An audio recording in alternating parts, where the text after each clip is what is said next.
What amazes me every day is simplicity. Sir ఈ title జననాయకుడు అని పెట్టారు కదా సార్, ఈ సినిమా చేసే ప్రాసెస్ అయిపోయిన తర్వాత ఆయన ఇమీడియట్గా సీఎం అవ్వడం జరిగింది. సో ఈ టైటిల్ మీరు ఏమైనా కాలజ్ఞానంలో ఏమైనా గెస్ట్ చేసి పెట్టించారా లేకపోతే ఏంటి? మేడం అలా అనుకుంటే చాలా విషయాలు అలాగే జరిగినట్టున్నాయి. అంటే మాకెవరికి కాలజ్ఞానం తెలియదు కానీ ఇరికి తిరిగి చూసి ఇప్పుడు డాట్స్ కనెక్ట్ చేస్తే అలాగే ఉన్నట్టుంది.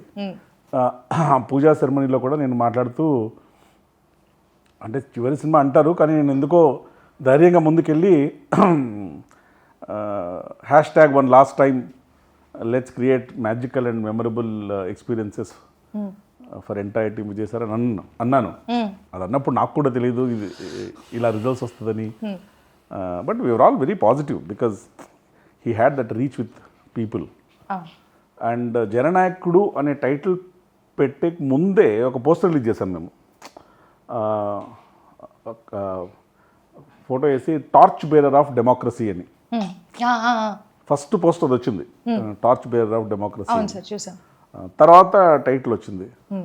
ఇప్పుడు చూస్తే సీక్వెన్స్గా అన్ని ఒకటొకటి రియల్ లైఫ్ ఇంటర్లింక్ అయిపోయి స్టోరీ లాగా ఉంది.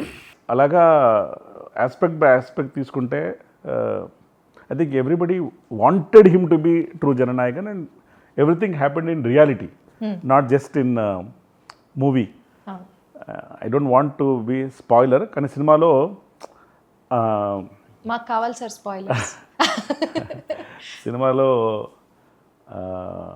మార్పు కావాలి, మార్పు ఇక్కడ నుంచి మొదలవుతుంది అని ఒక జెస్చర్ ఉంటుంది సర్ది. కానీ సినిమా రిలీజ్ అయ్యే లోపలే ఆ మార్పు వచ్చింది, ఆ జెస్చర్ ఇంప్లిమెంట్లోకి వచ్చేసింది, అన్నీ జరిగిపోయాయి. అంటే ఈ perspective of the movie will be very different ఇప్పుడు.